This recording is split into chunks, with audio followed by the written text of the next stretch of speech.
Olá pessoal, vamos então para a nossa segunda aula de cinética química. Bem, nós já sabemos que a cinética química é um tópico da química que estuda a velocidade das reações. Então, a gente também teria que entender como é que essa velocidade das reações são medidas. Então essa é a nossa grande pergunta, como medir a velocidade de uma reação química? Ora, a gente fala da velocidade de uma reação química, mas se a gente falar da velocidade de um veículo, de um objeto se deslocando no espaço e no tempo, a gente tem uma velocidade que é dada, pelo menos comumente, que a gente conhece como quilômetro por hora. O que é essa unidade quando você olha lá no velocímetro da sua moto, do seu carro? Isso aqui é a distância, veja, quilômetro, é uma medida de distância, e aqui é uma medida de tempo. Então você tem uma distância por um determinado tempo. Quando você vê lá no velocímetro da sua moto, do seu carro, 100 km por hora, o que significa? Que se você mantiver aquela velocidade constante, o cursor, o ponteiro do velocímetro naquele ponto ali de 100 km por hora, significa dizer que o seu veículo ele vai demorar 1 hora para percorrer 100 km. Ou também você pode pensar, ele percorrerá 100 km no tempo de 1 hora. Ora, se a gente tem então a velocidade de um objeto medida pela distância e o tempo, ora, nas reações químicas, o que a gente tem não é a distância, o que a gente tem é a quantidade de uma substância que vai se alterar, ou seja, que é consumida ou é produzida em um determinado tempo. Na aula anterior, vocês devem ter observado que eu fiz a pergunta, em quanto tempo começa a formar a ferrugem? Ou seja, perceba que o tempo está muito ligado aqui na parte da velocidade, na cinética. Não existe velocidade sem tempo. Então, em quanto tempo começa a formar a ferrugem? Tudo bem, isso é uma pergunta, ok. Mas a principal pergunta na cinética química que a gente possa calcular a velocidade de uma reação se refere a essas aqui, ó. Qual a quantidade de ferro metálica foi consumida? Ou seja, se eu tenho uma determinada quantidade de ferro na forma metálica aqui, quanto que dele foi consumido, ou seja, que dele se transformou em ferrugem, em Fe2O3, ferrugem, desse jeito aqui. Qual a quantidade, mas em quanto tempo? Ok? Ó, qual a quantidade de ferrugem produzida? Então, eu posso fazer a pergunta tanto para a quantidade de ferro metálico que vai sendo consumida num determinado tempo, quanto também eu posso ter o interesse em saber a quantidade de ferrugem produzida, já que aqui nós temos o início e aqui nós temos o fim da reação.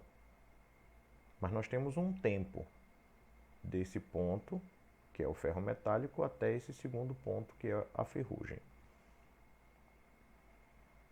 E aí, com base nessas perguntas, a gente também tem a pergunta: quanto tempo levou para uma certa quantidade de ferro ser consumida e quanto tempo levou para uma certa quantidade de ferrugem ser produzida? Tá? Então, são essas perguntas que orientam a gente em problemas de cinética química, ou seja, de velocidade das reações. Tá? Bom, nesse caso, como a gente não vai falar de quilômetro, que é a distância percorrida, então para medir a velocidade de uma reação, o que nós vamos ter é massa de uma determinada substância que foi consumida ou produzida, dividida pelo tempo. Perceba, olha essa pergunta aqui, ó. Qual a quantidade de ferro metálico que foi consumido. A quantidade de ferro metálico pode ser dada em massa, certo? Eu posso falar de 100 gramas, 5 gramas, 10 gramas, 1 quilograma. Ou seja, qual a quantidade de ferro metálico que foi consumido? 1 quilograma por qual tempo? Por 2 horas? Por um dia? Né? Ou seja, 24 horas? Por segundo? Bem, mas se eu não quiser trabalhar com massa, como nós vimos lá nas aulas de concentração, nós podemos transformar a massa para número de mols. Número de mols. A gente já sabe que a massa de uma substância pode ser convertida para número de mols. Assim também o contrário. Se eu tiver um número de mols, eu posso converter para descobrir qual a massa daquela substância. Então perceba, eu tenho uma massa pelo tempo, número de mols pelo tempo. Ok, eu também posso ter a velocidade da reação medida da seguinte maneira: a concentração de uma substância, que é dada por colchete. Concentração de uma substância, em geral mol por litro, dado em colchete. Eu vou deixar apenas o colchete aqui. E observe, o colchete representará para a gente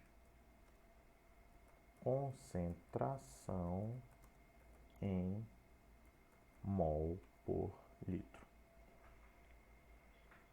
Ok, pessoal? Então,